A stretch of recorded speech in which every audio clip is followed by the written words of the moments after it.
السلام علیکم ورحمۃ اللہ وبرکاتہ۔ بسم اللہ الرحمن الرحیم۔ اللہم صلی علی محمد وعلی آل محمد۔ ارکان ایمان کے سلسلے میں آج آپ کے سامنے 5واں رکن بیان کیا جائے گا۔ ایمان کا 5واں رکن ہے آخرت کے دن پر ایمان۔ اس کی وضاحت کی جائے گی۔ آخرت کے دن سے مراد قیامت کا دن ہے، جس دن لوگوں کو جزا اور سزا حساب کے لیے اٹھایا جائے گا۔ اسے آخری دن اس لیے کہا جاتا ہے کہ اس کے بعد کوئی دن نہیں ہے۔ آخرت کے 2 مرحلے ہیں۔ پہلا مرحلہ قبر کی زندگی ہے اور دوسرا قیامت اور اس کے بعد کے احوال پر مشتمل ہے۔ ان دونوں مرحلوں پر ٹھیک اسی طرح ایمان لانا ضروری ہے جس طرح قرآن و سنت میں ان کی تفصیلات کو بیان کیا گیا ہے۔ ان دونوں کی تفصیل، پہلا مرحلہ جو ہے اس میں درج ذیل باتوں پر ایمان لانا شامل ہے۔ پہلے مرحلے میں جو قبر کا سلسلہ ہے، پہلا مرحلہ قبر کی زندگی ہے، اس سلسلے میں مندرجہ ذیل باتوں پر ایمان لانا شامل ہے۔ نمبر 1، قبر کی آزمائش پر ایمان لانا۔ قبر کی آزمائش سے مراد ہے کہ جب میت کو قبر میں دفن کر دیا جاتا ہے تو اس سے رب، رسول اور دین کے بارے میں سوال کیا جاتا ہے کہ تیرا رب کون ہے، تیرا دین کون سا ہے اور تیرا نبی کون ہے۔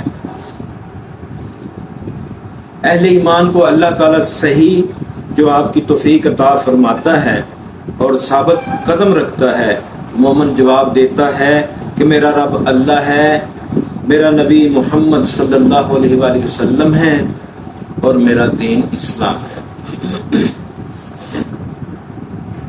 کافروں اور منافقوں سے کوئی جواب نہیں بن پائے گا۔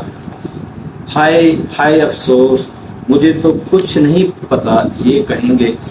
میں نے لوگوں سے سنا تھا وہ ایک بات کہا کرتے تھے، میں بھی ایمان اور تصدیق کے بغیر وہ بات کہہ دیتا تھا، پھر اسے لوہے کے گرز سے مارا جاتا ہے تو وہ چیختا ہے۔ یہ منافق اور کافر ہے۔ اس کی چیخ کی آواز انسان کے سوا ہر شے سنتی ہے۔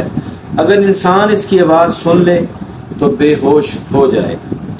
دوسرے نمبر پر قبر کے معاملے میں جو ایمان لانا ہے، قبر کے عذاب اور قبر کی نعمتوں پر ایمان لانا ہے۔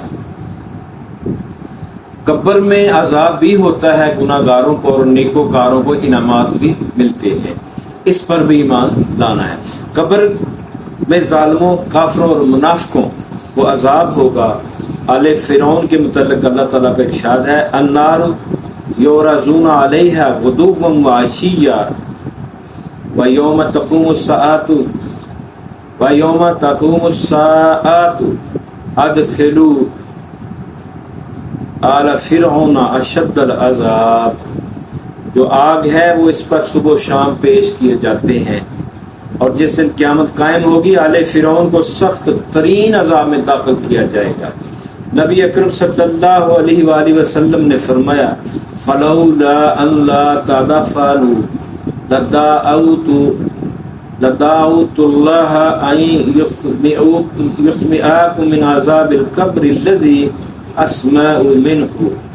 اگر اس بات کا ڈر نہ ہوتا کہ تم اپنے مردوں کو دفنانا چھوڑ دو گے تو میں اللہ تعالیٰ سے دعا کرتا کہ تمہیں بھی عذاب قبر کا عذاب سنائے جو میں سنتا ہوں۔ اسی طرح مومن، متقی اور پرہیزگار لوگوں کے لیے قبر میں نعمتیں اور آسائشیں ہوں گی۔ اس کی دلیل سیدنا برا بن عازب رضی اللہ کی حدیث ہے، جو انہوں نے نبی صلی اللہ علیہ وسلم سے روایت کی کہ جب مومن بندہ قبر میں فرشتوں کے سوالوں کا جواب دے دیتا ہے تو آسمان سے ایک آواز آتی ہے کہ میرے بندے نے سچ کہا، اس کے لیے جنت کا بستر بچھا دو، اسے جنت کا لباس پہنا دو اور اس کے لیے جنت کی طرف دروازہ کھول دو۔ سبحان اللہ، سبحان اللہ۔ آپ صلی اللہ علیہ وسلم نے فرمایا، قبر میں اس مومن بندے کو جنت سے تازہ ہوا کے جھونکے اور خوشبو آنے لگتی ہے۔ اللہ اکبر۔ اور تحد نگاہ اس کی قبر فراخ کر دی جاتی ہے۔ اللہ اکبر، یا اللہ ہمیں بھی ایسے لوگوں میں شامل کر دیں۔ اور دوسرا مرحلہ کیا ہے؟ یہ مرحلہ قیامت اور ما بعد القیامت کے احوال پر مشتمل ہے۔ قیامت کو کیا ہوگا اور قیامت کے بعد جو کچھ ہوگا اس پر ایمان لانا ہے۔ قیامت پر ایمان کے مدرجات، مرنے کے بعد دوبارہ اٹھنے پر ایمان لانا۔ اس سے مراد ہے کہ جب سور میں دوسری مرتبہ پھونکا جائے گا تو تمام لوگ اپنی قبروں سے اٹھ کھڑے ہوں گے، اللہ رب العزت کے سامنے پیش ہونے کے لیے انہیں دوبارہ زندگی ملے گی۔ اس وقت وہ ننگے پاؤں، ننگے بدن اور بغیر ختنے کے اپنی تخلیق کی بالکل اسی حالت پر ہوں گے جس پر ان کی پیدائش ہوئی تھی۔ اللہ تعالیٰ نے فرمایا کما بدأنا اول خلق نعیدہ وعدا علینا ان کنا فاعلین، جس طرح ہم نے پہلی پیدائش کی ابتدا کی اسی طرح ہم اسے لوٹائیں گے، یہ ہمارے ذمہ وعدہ ہے، یقیناً ہم ہمیشہ پورا کرنے والے ہیں۔ اللہ تبارک تعالیٰ نے فرمایا ثم ان بعد ذلك لمیتون ثم انکم یوم القیامت تبعثون۔ اللہ اکبر، بے شک تم اس کے بعد مرنے والے ہو، پھر قیامت کے دن تم یقیناً دوبارہ اٹھائے جاؤ گے۔ اور نبی اکرم صلی اللہ علیہ وآلہ وسلم نے فرمایا یحشر الناس یوم القیامت حفاۃ غرلا، قیامت کے دن لوگ ننگے پاؤں، ننگے بدن اور بغیر ختنہ کے اٹھائے جائیں گے۔ اب دوسرے نمبر پر ہے حساب پر ایمان لانا۔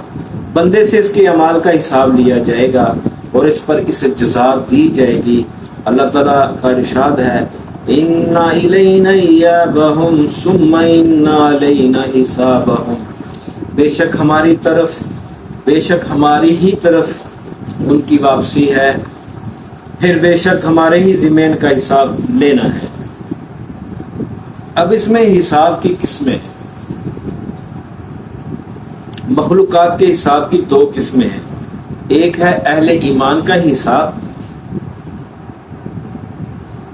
اہل ایمان کا حساب دو طرح کا ہوگا، عرض مناقشہ، یعنی کہ ایک عرض پیشی جسے کہا جاتا ہے، دوسرا مناقشہ حساب کی تفصیل سختی سے لینا۔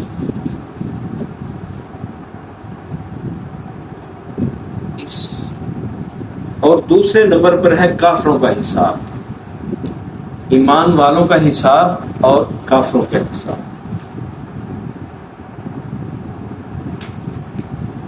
اور تیسرے نمبر پر ہے جنت اور دوزخ پر ایمان لانا۔ چوتھے نمبر پر میزان پر ایمان لانا، یعنی یہ جو قیامت اور قیامت کے بعد ہونے والے معاملات ہیں ان پر ایمان لانا۔ اور پانچویں نمبر پر ہے نامہ اعمال پر ایمان رکھنا۔ اور چھٹے نمبر پر ہے حوض کوثر پر ایمان لانا۔ اور ساتویں نمبر پر ہے پرصراط پر ایمان لانا۔